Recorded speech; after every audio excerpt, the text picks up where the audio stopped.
welcome everyone to 284 News. My name is Javon Wilson. I'm Kamal Haynes. And I'm Ron Grant. And we are so thrilled and happy to be coming to you live out of the beautiful British Virgin Islands. The content continues via our website, 284media.com. In today's news, Miya Marcano's family claimed that the police were negligent during investigations and the teen's life was honored during this year's Miami Carnival. Mr. Glenroy Forbes appointed chairman of the Social Security Board. We also see the Lions Club of Tortola partnering with the BVI Culinary team for a grand fundraiser coming up this weekend. A ceremony for the return of cruising to the British Virgin Islands will be held tomorrow, and St. Vincent Teacher virtually protests against mandatory vaccines. We have all this and so much more after a word from our sponsors. You're watching 284 News. You value traditions. You value music. You value education. Family. I love you. Service. Thank you. You're welcome. Love. Life. At Popular, we're committed to you and everything our community values. For the things you value the most, count on us. Popular. A pleasant good evening, viewers. My name is Javon Wilson, and we are coming to you live out of the beautiful British Virgin Islands with today's dose of 284 News. It's Monday, October 11th. And I'm Ron Grant. We're so honored that you would have joined us to encapsulate really what's happening across the local, regional, and international scene. Jovan, let's take it away. All right, viewers, we're looking at the arrest blotter. Over the last week, police arrested and charged a 34-year-old male native of Jamaica with 3 counts of incest. He was granted bail in the amount of $60,000, assigned surety, and is now to appear before the magistrate's court at a later date. As you can see up on the screen now, a 16-year-old of Purcell Estate was arrested and charged for unlawful sexual intercourse with a girl under the age of 16 years old. He was granted bail in the sum of $10,000 with 1 signed surety to appear before the magistrate's court on the 10th of November 2021. Ron, I see these types of crimes continuing to appear on our arrest blotter, and I pray Quite that the often, conversation continues to curb this. It is absolutely the time to raise awareness and to be vigilant, and we encourage everyone to be vigilant of these crimes. A very special day that's going to be held tomorrow, that's October 12th, 2021. The cruising to the British Virgin Islands will be officially launched and advertised. Officials will be gathering tomorrow to commemorate the official return of the cruising to the British Virgin Islands. The event is scheduled to celebrate the safe and healthy return of cruise tourism to the territory of the BVI. The BVI will welcome the first cruise ship for the official start to the 2021-2022 cruise season, which the tourist board officials are encouraging each member of our community. They say essentially that every aspect of our community needs to play their role in welcoming our cruise guests with BVI love. This ceremony will be held tomorrow, October 12th, at the Cyril B. Romney Tortola Pier Park at the Welcome Pavilion, that's Building 1. Speakers to include, of course, the Honorable Premier, the Honorable Andrew A. Foy, Minister of Finance, the Honorable Shari DeCastro, Jr., Minister for Tourism, and Mr. Clive McCoy, Director of Tourism. Jovan, this is a long time coming. Our entire industry is waiting on such a significant reception for our cruise tourism, and we wish all officials, all stakeholders the very best. Absolutely. Beginning on the local scene, on Thursday, the 7th of October, Mr. Glenroy Forbes was welcomed to the Social Security Board as the newly appointed chairman. In his new premier address to the board, Mr. Forbes shared his goals for growth and unity. Forbes said, and I quote, "My only desire is that the Social Security Board grows from strength to strength. I know that there are lots of decisions to be made, but I'm saying together we can do it." Now, the newly appointed chairman shared notes from his professional experience, highlighting that though he has marshaled the skills of several people, it is through teamwork that great things are accomplished. Referencing, of course, the board and staff participation, Forbes expressed, and I quote, "If I can bring you together and have each and every person contributing at his or her maximum, we can move mountains." Forbes cited the Social Security Board is a safety net for all contributors, those who have labored in this country. He emphasized that it is the board's responsibility to be a custodian of the funds collected and that the success of their mandate is reliant upon their dependability. Now, Minister for Natural Resources, Labor, and of course Immigration, Honorable Vincent Wheatley, commented on Forbes and his legal expertise and work within the financial services industry. The Honorable Wheatley stated, and I quote, "I have absolutely no doubt that Mr. Forbes would bring his talents and insight, his leadership in this most important institution." Honorable Wheatley concluded his remarks by saying and thanking really the sitting board and its members for their hard work. He said, and I quote, "You're serving an important institution during a very difficult time. The whole world is in crisis and you are charged with making sure that this very important institution remains a success story. I wish you well in going forward, and I have confidence in all of you." Now, viewers, Mr. Glenroy Forbes will serve as chairman of the board for a period of 3 years. The BVI Social Security Board has served the people of the BVI for some 40 years. The organization provides Social Security, a compulsory insurance plan to which employers, employees, self-employed, and voluntary contributors contribute. Now, the Social Security Board protects its contributors by providing a partial income replacement during periods of a specified contingency. Jovan, we have new leadership, and when I say new leadership, Mr. Forbes is not new to leadership. He is one that has served the civil service and statutory bodies throughout a number of aspects, but he's now at the helm of the board of the Social Security institution, and we wish him the very best, as well as the government of the Virgin Islands. All right, viewers, as we move on, more news coming out of the Miya Marcano's case. Now, the highly raved Miami Carnival was less colorful today as the celebrations honored one of its most memorable faces and participant, our very own Miya Marcano, who was murdered recently in her Orlando apartment complex. Now, Miya had every intention of joining the fete today, but instead a moment of silence was observed in her honor. Now, Joan Hinkson Justin, the chairwoman of Miami Broward One Carnival Host Committee, Inc., who actually produces Miami Carnival, recalled Miya's life, adding, and I quote, "All her life she has been participating. It's already a sad moment, but at the same time, we will be celebrating her life. She was just a wonderful spirit, beautiful, just a beautiful young lady, friendly and family-oriented," end of quote. Now, viewers, Miya Marcano, a British Virgin Islander who grew up in Pembroke Pines, was found dead on Saturday morning near a dilapidated apartment complex in Central Florida, where her accused killer once lived.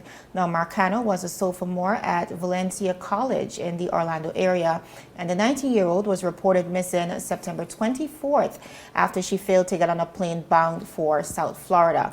Authorities have believed that Armando Manuel Caballero, a maintenance worker at the apartment complex where she lived, killed Miya. Miya reportedly rebuffed her killer's romantic advances, according to police reports, and not long after investigations spoke to him about Miya's disappearance. The same man, the suspect, he was found dead in an apparent suicide. Now, Miya Marcano's family attorney, Mr. Darrell Washington, has since come to the forefront, saying that, quote, "They are really disappointed by how the sheriff's office handled the initial investigation into Marcano's disappearance. The lawyer is adamant that they had enough evidence revealed in Miya's phone, as well as other evidence that was left behind by her apartment, that indicated that the suspect had access to her apartment even after she rebuffed him." Let's go to a quick clip of the lawyer speaking at a news press conference. Justice for Miya,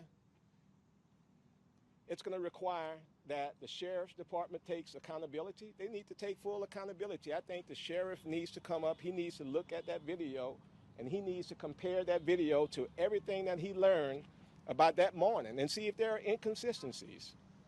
And I think if there are inconsistencies, I think the sheriff owes it to people of Orlando to tell the truth.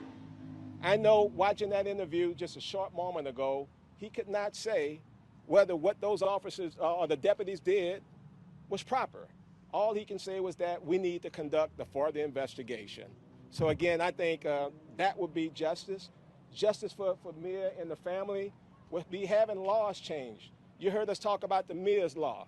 I mean, these students that are out protesting right now should be studying. They should be focusing on college life. They should be getting ready for a football game this weekend. But instead, they are out there demanding change.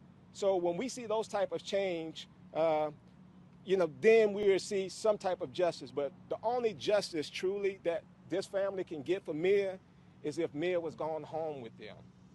That's the only justice. Now, viewers, as you can recall, just last week we released a video of Miya Marcano's family questioning the suspect in the presence of a deputy. The family also reported to the deputy, who was at the scene, that a key fob had dropped out of Caballero's lap as he got out of the car, and that Marcano's blanket and a black backpack in his car, those were all things that they saw via a video. And also that the family had caught him in several lies regarding his encounters with Miya. Still, the top deputy maintains that they did not have a probable cause to detain Caballero at the time, and that unfortunately Miya was already left for dead at the time that that video was recorded. And of course, this is based on evidence from the suspect's phone records, according to police. Police also say that Miya was found with her hands and feet bound with black duct tape and with tape also covering her mouth. No evidence was found to suggest that she was sexually assaulted. Now, when asked what does justice look like for Miya, the family's lawyer had this to say. They didn't do anything that you would do in a basic investigation. And when this security guard did the things that these sheriff deputies should be doing, they simply laughed at him. And they did not even take the fingerprints that he had gotten off the windows for them. So again, I think you are going to learn over the next few days or next few weeks, there is more to this story. There is no one in Orlando who could stand up with a clear face and say that they know for a fact that there was only one individual involved in the disappearance of Miya. Nobody knows this. We don't know if this was some type of activity that's been going on around Orlando for quite some time. That's why it was so important to detain this individual and not allow him to commit suicide. Now, viewers, more than 100 people gathered outside of Miya's apartment just 2 Saturdays ago for a candlelight vigil, including our very own Premier of the Virgin Islands, Honorable Andrew Foy, and Minister Honorable Kai Reimer. Of course, another vigil was held locally, but a celebration of life will be held at 5 p.m. on Wednesday. The funeral for Miya will also be held at 11 a.m. on Thursday, both this week. And both set to take place in Copper City, Florida. Now, in addition to the details of Miya's funeral, the family also announced the launch of the Miya Marcano Memorial Foundation. Miya's mom said, and I quote, "Miya is everything to her father and I, as well as so many people around the world. The creation of the Miya Marcano Memorial Foundation brings my heart so much joy during such a difficult time." End of quote. The foundation's mission is to support, educate, and provide resources to families of missing persons while advocating for the protection of students and others in the vulnerable population. Persons wishing to support, of course, can visit www.miyamarcanofdn.com. Ron.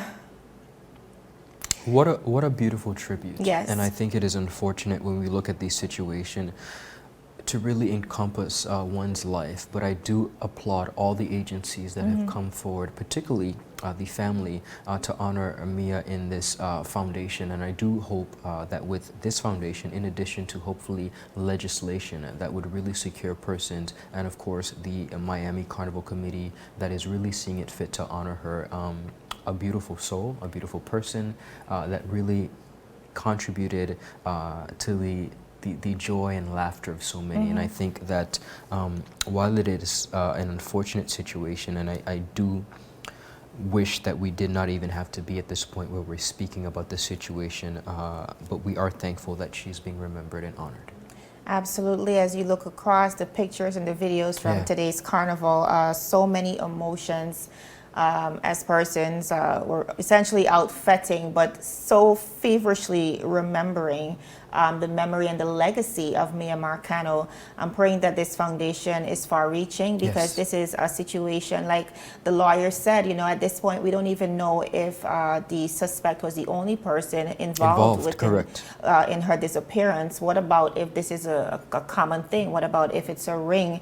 And so he's really adamant that, the police as well as the apartment complex should be held liable, because there was a point as well where the family was actually requesting that the complex release video footage that would have proved that indeed he did enter Mia's apartment. But all of that, it didn't come to pass in time. And the police are claiming by the time the video was even released, that she was already dead. So our prayers continue. I want to add this, Jovan. Locally, while we have not had the narrative presented in many cases, I think that the conversation is definitely there. We see where various persons are presenting platforms. The most recent comes to mind as a contestant for the Miss BVI pageant, Miss Jarina Penn. And she, a victim of that circumstance, really has brought into fruition and really bold and vibrant in sharing her story.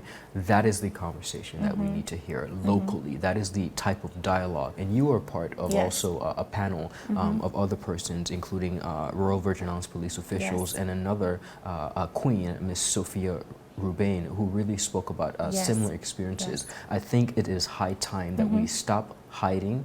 I think it is high time that we stop avoiding the elephant in the room.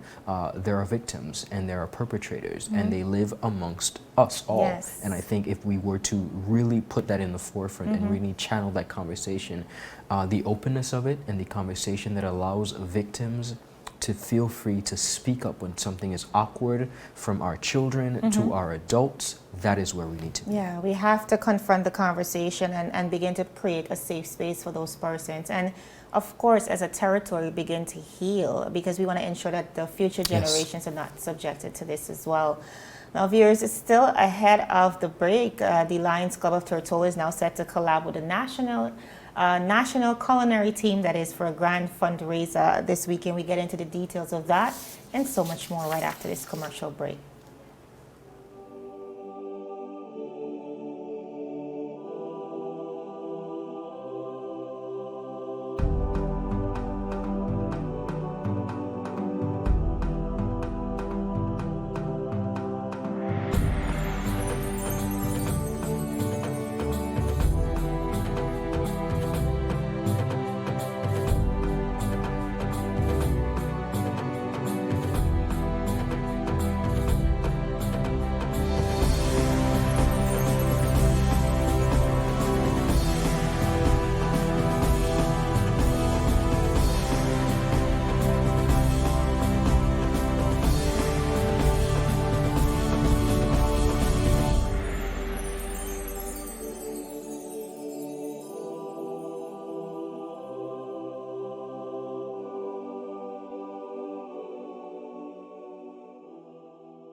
Viewers, welcome back to 284 News. Exciting news coming up this weekend. The public is now hereby invited to a Taste and Serve BVI, a grand fundraising event of gourmet canapes. I hope I pronounced that correctly.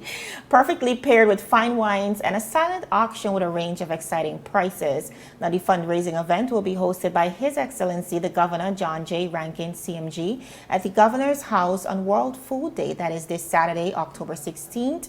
At 6:30 p.m. Now, proceeds of the fundraiser will support the community service projects organized by the Lions Club of Tortola, as well as the development of the needs of the BVI National Culinary team as they prepare for the 2022 Taste of the Caribbean competition in the USA.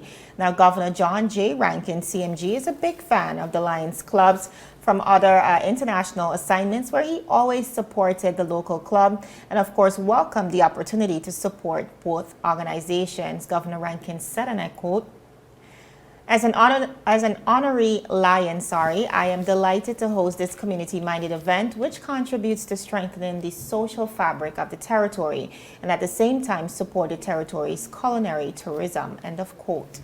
Now, the president of the Lions Club of Tortola, Mr. Kevin Foy, said, and I quote, We wanted to create an extraordinary culinary experience for the community and give them an opportunity to assist us with serving the most vulnerable in our society. The club is extremely pleased to see our partnership with the BVI National Culinary team and the governor come to fruition, and we are confident that an excellent evening has been planned for the attendees. And of course, we also heard from the team captain for the BVI National Culinary team as well, Mrs. Tanya Malone-Smith, who said, and I quote, "We are anxious to resume the Taste of the Caribbean culinary competition. The opportunity to practice, raise funds to attend the competition, and support community service was one we welcomed with open arms," end of quote.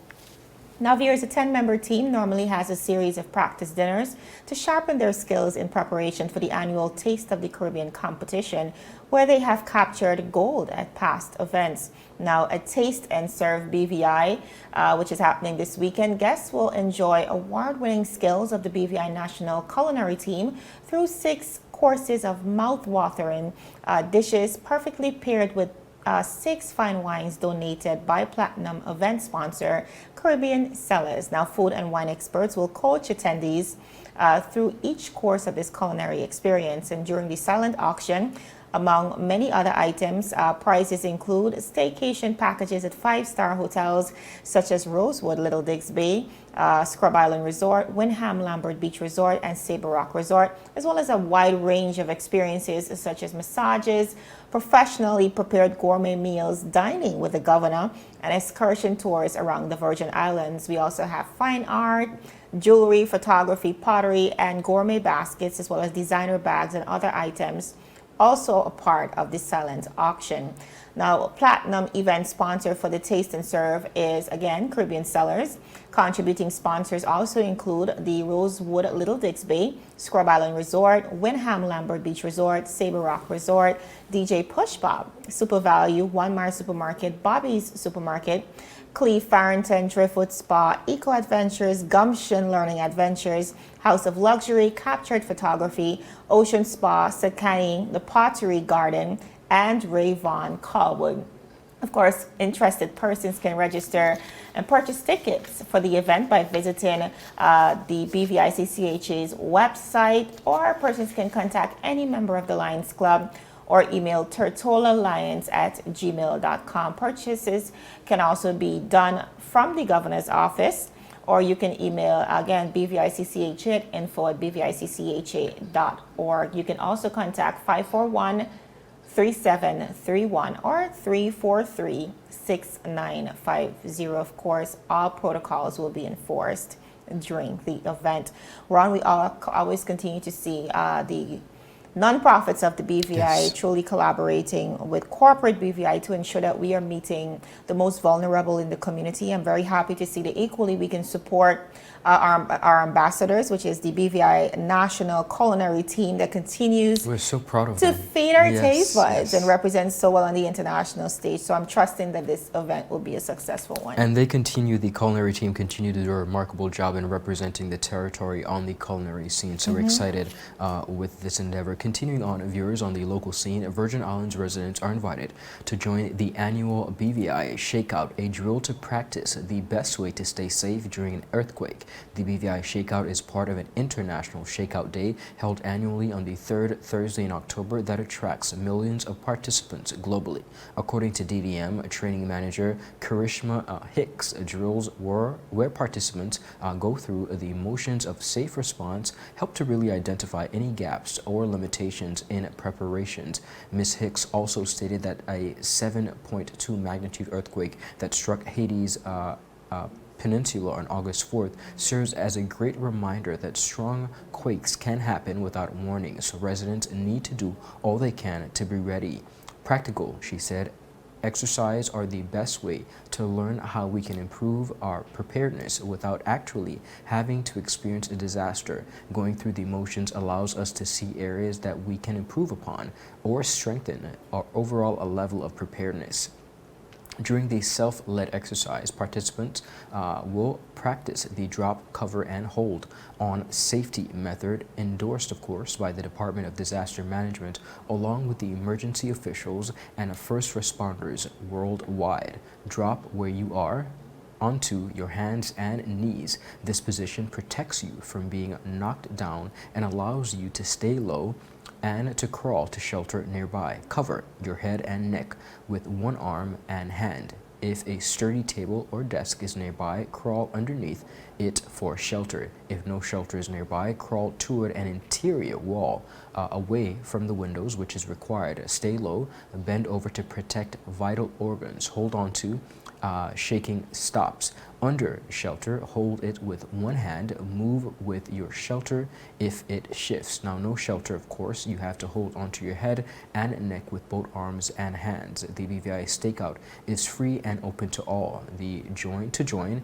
you simply need to register at www.surveymonkey.com/thegreatshake. Of course, then on October 21st at 10:21 a.m. Practice the drop, cover, and hold for 60 seconds. Participants are also encouraged to review their earthquake response plans and practice them together as a family, office, or other organizations, and of course to share images of their participation on social media. That's BVI #BVI Shakeout tag. For earthquake preparedness resources, which we are all could be benefiting from, you could contact the Department of Disaster Management at 468-4200. That's 468-4200. Jovan, we take a lot of stuff for granted, and this is, of course, one. Natural disasters, because we have not severely been impacted here in the Virgin Islands, we've come very close to across the region. And, of course, the emphasis, of course, being on Haiti. We do want to encourage persons to participate, be knowledgeable of the steps which we just mentioned, and to really ensure that we're making precautions if and when an earthquake is to take form. Absolutely, and I'm really happy for the timely reminders coming out from DDM Viewers. We're going to go to a quick commercial break, but we're following some updates across the region. In St. Vincent, we see teachers striking virtually, and in Guyana, the Minister of Health is actually expecting an uptake, vaccine uptake that is for pregnant mothers. We have the details when 284 News returns. The wait is over. CCT Fire is here. Experience ultra-fast downloads, seamless streaming, and even more reliable connectivity on an all-new fire-blazing super-fast CCT Fiber network. CCT Fire. Bring it home and upgrade today. Viewers, welcome back to 284 News. Now, teachers in St. Vincent and the Grenadines are expected to withhold online teaching today. Actually, they actually withheld, online teaching today as a mark of protest against mandatory vaccination. This is the second day that teachers remained disconnected from students who only began the new school term online on October 4th. Now, viewers, some people have taken to social media to express their concerns about the situation. One commenter on Facebook said, and I quote, "At this point, it is no longer about the jabs. It's just politics, greedy, selfish politics." End of quote. Another commenter said, and I quote, "I agree the kids have been suffering for too long." End of quote. A similar sentiment was expressed by another person on Facebook with regard to the welfare of the students, who said, and I quote, "They really don't care about the children at all." End of quote. Now, viewers, the teachers union in St. Vincent and the Grenadines said that teachers are also expected to withhold online teaching on October 15th. A decision was taken at a recent cabinet meeting for teachers to be recognized as frontline workers. Meanwhile, in Ghana, we're also following updates.